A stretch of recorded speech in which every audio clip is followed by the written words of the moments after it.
Hi மக்களே வணக்கம். Big Boss season 9 எல்லோரும் நம்ம சேனலை சப்ஸ்கிரைப் பண்ணிவிட்டு உங்கள் ஆதரவு தெரிவிச்சுக்கங்க. நம்ம நேற்றே சொல்லியிருந்தோம், ரம்யா வந்து பயங்கரமாக கோவத்தில் இருக்காங்க சாண்ட்ரா மேலே. ஏன்னா அவங்க ரொம்பவே நடிக்கிறாங்கன்னு சொல்லிட்டு நேற்று சொல்லியிருந்தாங்க, எல்லாமே ட்ராமான்னு சொல்லிட்டு.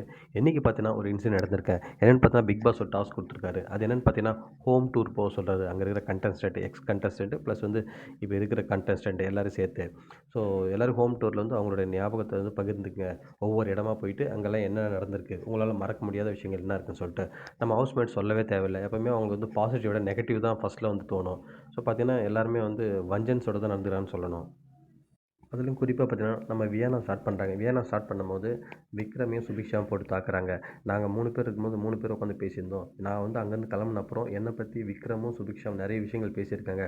உண்மையாவே எனக்கு ரொம்ப கஷ்டமா இருந்தது இந்த இடம்னு சொல்லிட்டு அவங்க ஒரு இடத்த காமிக்கிறாங்க. அடுத்து வாட்டர்மெலன் போயிட்டு அவரு சொல்றாரு. ஸோ இப்படியே ஒவ்வொருத்தரும் வந்து சொல்றாங்க. கடைசியா பார்த்தா நம்ம ரம்யா வந்து எனக்கு ஒரு இடத்த காமிச்சு, இந்த இடத்துல வந்து பார்வதியும், நம்ம சாண்ட்ராவும் நெறைய என்னை பத்தி பேசியிருக்காங்க. அது மட்டும் இல்லாம ஒரு வார்த்தை சொன்னாங்க. என்னால மறக்கவே முடியுது. நான் பாம்புன்னு சொன்னாங்க. அவ விஷம். அவகிட்ட எதையுமே சொல்லக்கூடாது. அவகிட்ட கேர்ஃபுல்லா இருக்கணுன்ற மாரி சொன்னாங்க. அப்ப நான் பாம்புனா நீங்க யார் அனகோண்டாவா?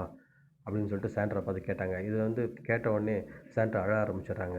ஸோ எப்பவும் போல அவங்க வந்து அவங்க ஆயுதத்த கையில எடுத்துட்டாங்கன்னு தான் நெனைக்கிறேன் மக்களே. நீங்க என்ன நெனைக்கிறீங்க சொல்லுங்க. ஸோ இது மட்டும் இல்ல, இன்னும் நெறைய வந்து ஃபைட் போகுது. அவங்களுக்கு வந்து உண்மையாவே வந்து பிரஜன் வர வரைக்கும் ஒரு கெட்ட நேரம் தான் நினைக்கிறேன். ஏன்னா எல்லாருமே அவங்கள வந்து ஃபோக்கஸ் பண்ணுறாங்க. எல்லாருமே டார்கெட் பண்ணுறாங்கன்னு தான் சொல்லணும். என்னென்னு பார்த்தீங்கன்னா, அவங்க செஞ்ச காரியங்கள் அப்படி. அதால வந்து எல்லாருமே வந்து சாண்ட்ரா வந்து ட்ராமா பண்ணுறாங்கன்றாங்க. ஸோ அவங்க சொல்கிறத யாருமே நம்பறதுக்கு ரெடியா இல்ல. வெளிலேருந்து வந்தவங்க. உள்ள இருக்கவங்க நம்பிட்டு இருக்காங்க. பட் வெளிலேருந்து வந்தவங்க நம்ப முடியல. ஸோ அதான் உண்மை. ஸோ இந்த டாஸ்க் போயிட்டுருக்கு. ஸோ பார்ப்போம் மக்களே அடுத்து என்ன நடக்குதுன்னு. அடுத்த வீடியோல அப்டேட் பண்ணுறேன். நன்றி.